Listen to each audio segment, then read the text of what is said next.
Welcome today to Sue Falkner from Xpressive Consultancy as part of our Business Spotlight interview series. So welcome, Sue. Thank you very much, Phil, and for having me. It's much appreciated. Yeah, so can you tell us a little bit about who you are and what you do and for how long you've been doing it for? For sure, Phil. Thank you. So I run Xpressive Consultancy. So I help businesses and organisations build their brands through outsourcing. So that's really what we offer is project management, research, business automation, but also a focus too on generating audience targeted materials. So that can include media releases, web content, social media, etc. Right. So that's largely what we do. And I've been running this business now since 2020. So I was actually born out of the pandemic. I held a project manager role at a local university. And as you can appreciate during that time, especially in the early stages, universities were trying to find their feet and where they were at. So they made a number of redundancies and I was one of those, and it worked out great for me. I've got a lot of experience in the higher education sector. Yes. So I've worked in a number of roles from, say, communication manager, relationship manager, web content manager, media officer even. So it was time to really hone in on my skills and look to do something for me. So starting up my own business was a very exciting opportunity despite what was going on with the pandemic. And I think that's largely been a lot of what has happened actually throughout COVID, is that for some people, COVID's been just awful, which is so sad. But for other people, they've seen opportunities. And I think that was the thing for me. And also it was an opportunity for me as a parent too, because I'm a parent of a child with a very complex disability. And it was at that time too that I needed to spend a little bit more time with the family. And it's meant that I have that flexibility to work when I want to work and can fit around some of those appointments and things that are happening. So it's also been great for me to ensure that my kids are living fulfilling lives too. So yes, yeah. Well, congratulations. And so I'm curious here, Sue, in when you know we get entered into COVID, everybody was totally unsure of what was going to happen. You know, you were then plonked with a redundancy. How quickly did you know from when you knew that you were going to be made redundant to then actually starting the business? Is this something that you'd already had in the back of your mind, or just walk us through the process that you went through? It was a process because we did find out that there was going to be a bit of notice between actually finishing up at the university and, you know, you had that little bit of time to kind of get your head around that. So for me, it was then, well, what am I going to do? And then it was like, oh, there's various options. And then, I don't know, something just came to me and in reading some articles in newspapers as well about what other people were doing during that period, started to get me thinking that, yes, starting my own business is the way to go. And I was actually really fortunate to be able to find an organisation called the VA Institute, who actually enable you to set yourself up quite quickly. So I was able to get everything I needed, my website going and all of that thing. So I launched within 3 months of knowing that that was going to happen. And I was really pleased to be able to do that because, I think sometimes you can procrastinate and sort of sit there and think about things a little bit too much. And I was like, oh, you know, you need a website. And I do web content for a living, but when it's your own, sometimes you're like, oh, do I need this? No, you don't need a massive site. You just need a few pages. You just need to launch. You need to get going and you just need to start driving some business and traffic through. So that was my approach. Yeah.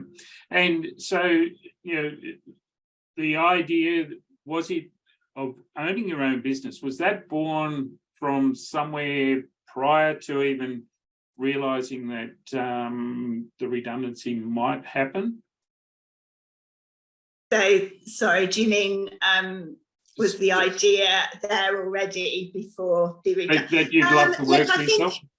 I've always, my parents ran their own business, so that entrepreneurial mindset and growth mindset's always been there for me. And whilst I enjoyed all of those roles being an employee, I've always known that I wanted to do something for myself, but I didn't know exactly what. And it wasn't until that time that I started to think, oh yeah, actually, my skill base can be my business. It doesn't have to be, I don't have to go and buy a business as such, or start something from, well, it's from scratch, but it's not from scratch because you've got those, skill sets and ideas and intellectual property that really do are the foundation of my business for sure. That 20 years experience that I have is definitely formulating the business, absolutely. Yeah. And what was the biggest learning you had in actually starting to establish the business? I think probably in terms of establishment of the business, the learning for me has been communication, and communication with my husband, actually, because my husband, even prior to COVID, he's been working from home for many years. He's employed, but we really work as a team. And it's so essential to do that, because if we don't have that close communication, and if there's a time when that may break down, that can be detrimental to not only my business and ensuring that I meet my deadlines and get to everything that I need to achieve in a day, but also very much to our children, because we need to make sure that they're catered for and that their time slots will work. So that whole, just to make sure you're on the same page is so vital and so important to success. Yeah, absolutely. And so coming back to when you first started the business, how did you actually go out and find your clients? Through a number of means. So some are through connections that I have made during my time in the higher education sector.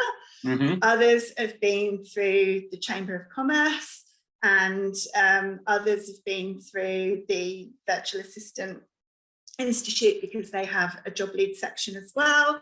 So it's been a multifaceted approach, really, which I think is great, because that's the world of opportunity that there is when you run your own business. And there are so many avenues for finding clients, which is what really excites me. And that's where my passion lies as well. I'm just in awe of what you have been able to achieve, particularly starting a business in one of the most difficult economic times that I think Australia has ever been through. So in terms of the geographic area that you cover, how far and wide do you spread yourself?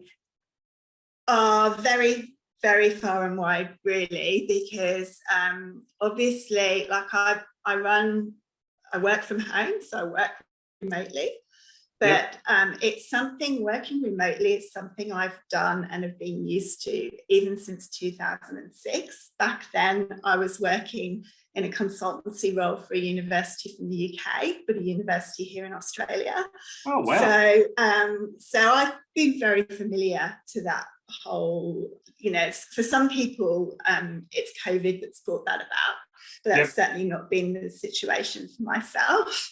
And for example, a main client of mine, Edified, they're an education consultancy who work with global education providers to build their brand, and they focus on acquiring and retaining students. And I get very excited by the work that I do for them, because it's spread far and wide, and a lot of it's based in Melbourne, but a lot of it's also in Sydney, and it can be globally as well. So that's certainly do spread my wings quite a long way.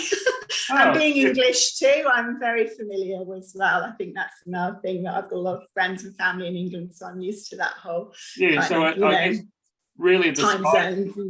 The sky's the limit for you then. Hopefully, yeah. Yeah, that's the aim. All right. So who, when you think about your clients, who would make an ideal client for you? Well, that's the thing. I tend to find that I'm actually quite diverse in the client base that I have, because there's a client that I mentioned, Edify, and obviously that's my link through higher education. But also the personal experience of dealing with my son and his complex issues opens me to the NDIS. And that's really another area that I'm very passionate about, is working with allied health professionals and consultants. Yep. And also small businesses too, because I feel I have, especially from my background, I have a close connection to small businesses and running a small business, and I get very excited when I can help a small business grow and build their brand. And yeah, that's kind of really a massive part of where my passion lies as well. Fantastic. That is very, very, very impressive. And thanks, Phil. In terms then, let's just have one more last question. Yeah. When you look at the future, what does the future look like for your business and for you personally? Yeah, I think the future for me, again, I'm really excited, because for the first time, like last year, I had to really put my family first. So we had a few challenges. We needed to relocate property because my son's in a motorised wheelchair. And he also had a major operation not long afterwards. So that was a challenging time last year for us. And I think as a business owner, it's really important that you take a stock of where you're at. I had some really supportive client base at the time, which was wonderful, but I couldn't grow. I didn't have the headspace to attend any networking opportunities, or I had to really close all that down. And this year, I'm now able to open all that up again, and it just feels so refreshing. I'm like, wow, I'm here again, I'm back. And I can really, and being third year in business as well, I really felt that the first year was my foundation year for sort of really starting to, to be a business owner. I really wanted to take a stock of that. It's the first time I'd come into it. I really wanted to sort of make sure that I was doing things properly and correctly. And then, as I say, that second year was really a floating year. Third year, it's really pushing out there and really growing. And hopefully, building a solid team around me as well as my goal. So, and I'm aware of the challenges though. I think that this year does hold, obviously we've got interest rate hikes happening. We've got, cost of living going up. But I also see though that that's an opportunity really for businesses to sort of take a fresh perspective at where they're heading, and hopefully plan strategically and look to work with a business like mine, whereby they can sort of say, okay, well, I've got this amount of money to spend. What can you do to help me, and where can I get, the best effort out of this? And hopefully, that's where I feel I can add value to businesses in these times. So that's absolutely fantastic, and I for one am really going to look forward to following your journey as the business grows. And for anybody that is watching this video, please check out Sue's website, Xpressive Consultancy, and look for all the different skills where she may be able to actually help you. So thank you so much, Sue. Fantastic. Thank you, Phil. I really appreciate your time today.